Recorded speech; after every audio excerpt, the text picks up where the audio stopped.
यदि आपकी इन्वेस्टमेंट यानी कि आपके पास अच्छी खासी इन्वेस्टमेंट है और अच्छा खासा बिजनेस को यानी कि फ्यूचर को देखते हुए अच्छे बिजनेस को सेटअप करना चाहते हैं, तो आज की इस वीडियो में अपन बात करने वाले हैं सीएनजी पंप की डीलरशिप के बारे में।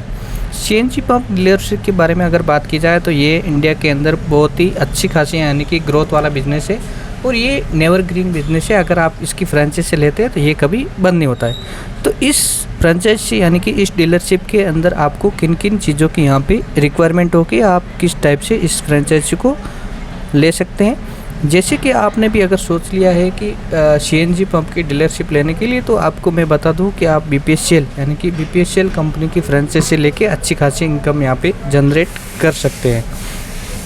जैसे कि आज के टाइम में पेट्रोल और डीजल पे यानी कि बढ़ती रेट को देखते हुए और उसके बाद में यहाँ पे पोल्यूशन की वजह से बहुत परेशानी होती है, तो इसकी वजह से लोग यानी कि ईवी और सीएनजी पे डिपेंड हो गए हैं और इसके यानी कि सीएनजी गाड़ियाँ जो कि आज के दिन में मार्केट के अंदर अच्छी खासी सेल हो रही है।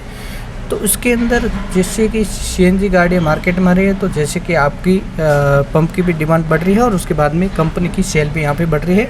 तो जैसे कि सीएनजी पंप की डीलरशिप के लिए आपको यहाँ पे जैसे कि मार्केट के अंदर मांग है, तो उसके लिए आप सीएनजी पेट्रोल पंप खोल के अच्छी खासी इनकम यहाँ पे जनरेट कर सकते हैं। यहाँ पे अपन बात करने के बीपीसीएल यानी कि सीएनजी पंप खोलने के लिए ज़रूरी चीज़ें, सबसे ज़रूरी चीज़ जो कि है वो है इन्वेस्टमेंट जो कि आपके कम से कम 6 लाख से लेके 1 करोड़ रुपए तक की मिनिमम इन्वेस्टमेंट हो जाएगी। उसके बाद में यहाँ पे अपन देखेंगे कि इसके अंदर आपको ज़मीन रिक्वायरमेंट जो कि 900 से लेके 2500 स्क्वायर फीट तक की यहाँ पे आपको यहाँ पे ज़मीन रिक्वायरमेंट होगी।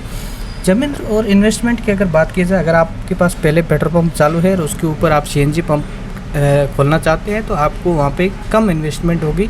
अगर आप नए से यानी कि नया भी ज़मीन लेके और पेट्रोल पंप को यानी कि सीएनजी को पंप को स्टार्ट करेंगे, तो उसके अंदर आपको इन्वेस्टमेंट यहाँ पे ज़्यादा होने वाली है। तो उसके बाद में अगर खुद की ज़मीन लेके उसके बाद में सीएनजी पंप खोलना चाहते हैं, तो उसके बाद उसमें आपको बहुत ज़्यादा इन्वेस्टमेंट करना होगी। अभी यहाँ पे बात करके बीपीसीएल पंप के लिए आपके पास पात्रता यानी कि आपके पास क्वालिफिकेशन क्या क्या होनी चाहिए, तो आपकी उम्र जो कि 21 से 55 साल होनी चाहिए, आप 10वीं या फिर 12वीं पास होने चाहिए और आपके पास जो भी डॉक्यूमेंट कंपनी रिक्वायर करती है वो सारे डॉक्यूमेंट आपके पास अवेलेबल होने चाहिए। अभी यहाँ पे बात करेंगे कि ज़रूरी डॉक्यूमेंट कौन कौन से हैं, तो इसके अंदर आपके पास पैन कार्ड होना चाहिए और आपका खुद का भी यानी कि इंडिविजुअल पैन कार्ड होना चाहिए और बिजनेस पैन कार्ड भी आपको यहाँ पे बनाना पड़ेगा। उसके बाद आपके पास आधार कार्ड होना चाहिए, बैंक डिटेल जो कि बैंक डिटेल आपके पास होनी चाहिए, वोटर आईडी कार्ड होना चाहिए। बैंक डिटेल के अंदर आपको बैंक डिटेल और उसके बाद में स्टेटमेंट सारी आपके जो अकाउंट्स है वो सारे स्टेटमेंट कंपनी के अंदर सबमिट करनी होगी। और उसके बाद में एनओसी आपको लेना पड़ेगा। एनओसी यानी कि ऑल डिपार्टमेंट यानी कि आप जहाँ पे पंप को ओपन करना चाहते हैं वहाँ के सारे ऑल डिपार्टमेंट के आपको एनओसी जो कि एनओसी लेटर आपको जमा करना पड़ेगा। उसके बाद में आपको ऑल लैंड यानी कि ज़मीन के डॉक्यूमेंट आपके पास सारे ज़मीन डॉक्यूमेंट आपको यहाँ पे देने पड़ेंगे। उसके बाद में ट्रेड लाइसेंस आपको लेना पड़ेगा, जीएसटी नंबर जो कि रिक्वायर्ड है वो आपको लेना पड़ेगा और आपकी कंपनी का रजिस्ट्रेशन नंबर भी आपको यहाँ पे लेना चाहिए।